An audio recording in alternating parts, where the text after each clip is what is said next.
We are going to be exploring succulents.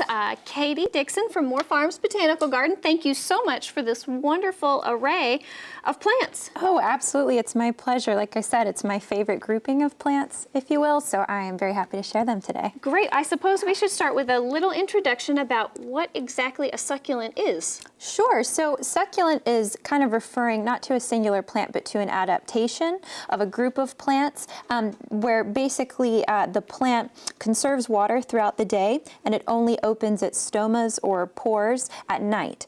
This is inverse of what most plants do, where they transpire during the day. Right. So these are smart little guys, and they come in a variety of shapes and colors and textures, so they're fun to play with in the landscape. I can certainly see that, and we have sort of grouped them, so we have some that might not be so hardy, and we're going to move our way over to those that are hardy and kind of can stand up in the landscape all year round. Yes, absolutely. There is a distinction, so you need to talk to your nurseryman, check the label, do a little bit of research so that you don't get disappointed and buy all these fabulous tender succulents and then watch them go kaput in the winter. That would be very, very sad, but you can still enjoy them maybe outside part of the year if you want to, and then bring them in. So tell me about a few of your favorites over here in this tender category. Certainly. So in our tender kind of summer showcase group, I have to say my favorite is this Echeveria because, of course, at the moment it's in flower, and it has this very characteristic, pretty, almost peachy cream blooms.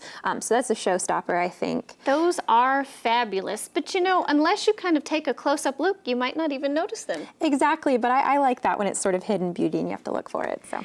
And this one is actually in bloom too, but it's very hard to notice those flowers. Yes, it is. They have little teeny weeny, what some folks classify as insignificant, but I don't like that term. So they're petite flowers on this variegated sedum, and that's great for kind of creeping and falling over containers.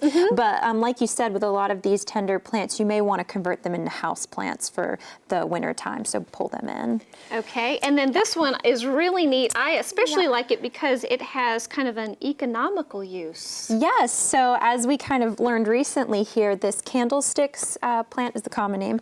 It produces sort of a sap or resin that can be turned into an economically viable I guess furniture polish or furniture. Yeah, I think it was used in a lot of different things, kind of a wax that can be taken from it. So it's amazing, the wonderful world of plants. Absolutely. And not only can they be used in container plantings, but you can make table arrangements like you have here. So this mixes our traditional plants with succulents. How do we do that? Yeah, absolutely. So I've kind of jumped on this latest trend. You might have seen it, you know, online or in gardening magazines, but I'm really into mixing fresh cut flowers from the garden with very unusual succulent clippings. So today I went ahead and just clipped a few things this morning. This is a great panicle hydrangea called Limelight.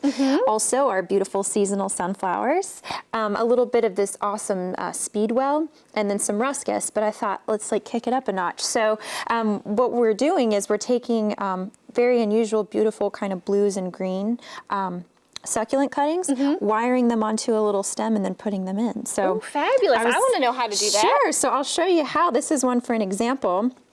So basically, I just take my cutting, I do one nice clean cut, and then you can use a popsicle stick, you can use a shish kebab skewer.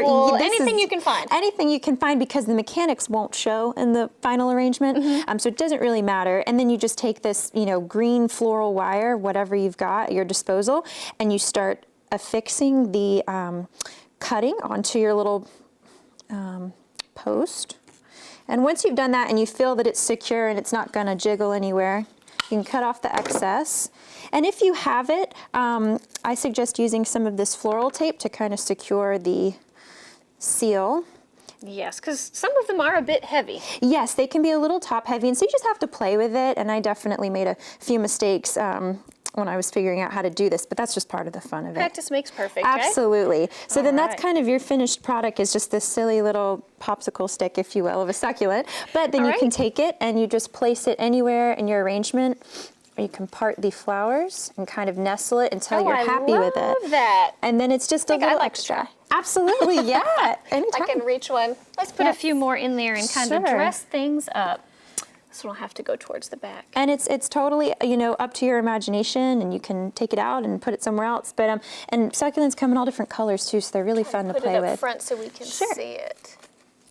Very nice. change it up. I love that. And then when everything else has died back, you can take those clippings out and pot them up. Absolutely. So that's what's really fun to do if you're doing a do-it-yourself bridal bouquet or maybe a gift for someone, is you can tell those folks, hey, after the event's over, take the cutting out and pot it, and then you have a living memory, pretty much.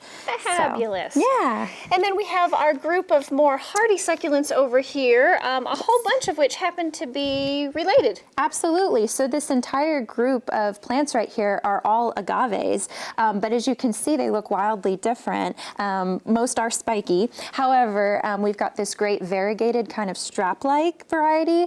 We've also got one of my favorites, this very hardy agave perii, which is sort of a grayish blue. I like that really different leaf color. Yes, absolutely. And for these guys, I will tell you, I go ahead and clip off the spines because those are pretty ferocious around kids, or just to kind of make it a little bit safer on the pedestrian level. But it is still gorgeous. And then also this is a great spider agave that has sort of that recurved, awesome leaf. So, very nice. yeah. What's this big one back here? It does not look like the rest. No, so which of these is not like the others? So this is called Cylindropuntia. It's related to the prickly pear, which is Opuntia. However, this guy, as you can see, has almost arm-like structures on it. It looks like a little man or something. It does look like a scarecrow. Yeah, I love it. I think the weirder a plant is, like, the more I love it. So this guy is also hardy, believe it or not. We've got a beautiful one at Moore Farms in our formal garden. Really? Now that surprises me. It doesn't strike me as something in a formal place. Yes, well, we have a very unique, eclectic formal garden. You do. And I love it. But yeah, so, and this will get much bigger. It'll kind of grow and contort, and it's just fabulous. And it comes to us from the Southwest. Very cool. And we just have a few minutes to talk about what's down in front.